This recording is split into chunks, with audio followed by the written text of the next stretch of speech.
ఇందులో WhatsApp, Facebook ద్వారా మనం సమాచారాన్ని స్ప్రెడ్ చేస్తే అంటే అందరూ దాన్ని బాధ్యతగా తీసుకోవాల్సినటువంటి అవసరం ఉంది.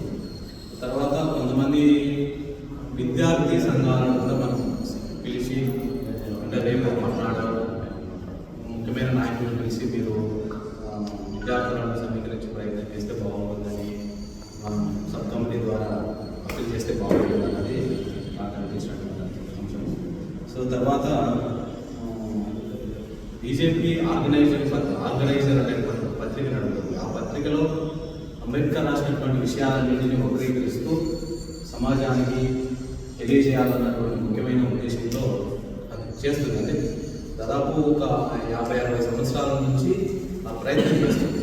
సో ఇప్పుడు ఆర్ఎస్ఎస్ 100 సంవత్సరాల చరిత్ర కలిగినటువంటి సంస్థగా అది బయటకు వస్తుంది కాబట్టి సో దీన్ని ఎట్లయినా భారత రాజ్యాంగాన్ని మార్చాలి అన్నటువంటి ఏకైక అజెండాతోనే అది నిన్న అమిత్ షాతో నరేంద్ర మోడీ మాట్లాడించినాడు. ఇందులో మాత్రం సందేహం లేదు. సో నరేంద్ర మోడీ ఆర్ఎస్ఎస్ ఏం చెప్తే దానిని చేయడానికి సిద్ధంగా ఉంది.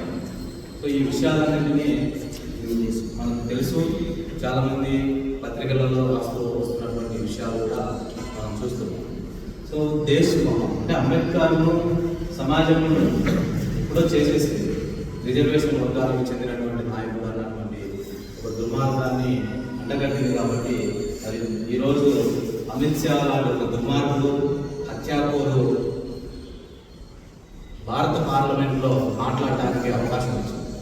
సో కాబట్టి అది కాదు, భారతదేశంలోని ప్రతి పౌరుడు అంబేద్కర్ చేసినటువంటి సేవలను గుర్తుంచుకునేటువంటి విధంగా మనం ర్యాలీని నిర్వహించాలి.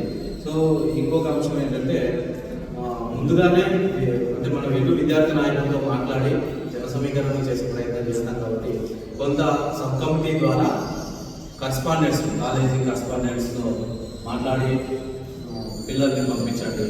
అంటే డిగ్రీ కాలేజెస్ వాళ్ళతో మాట్లాడితే బాగుంటుంది అన్నది మాట్లాడాలని అభిప్రాయం. తర్వాత కుల సంఘాల నాయకులతో మరి కొంతమందిని కూడా మనం పిలుచుకొని మీ పాత్ర ర్యాలీ కానీ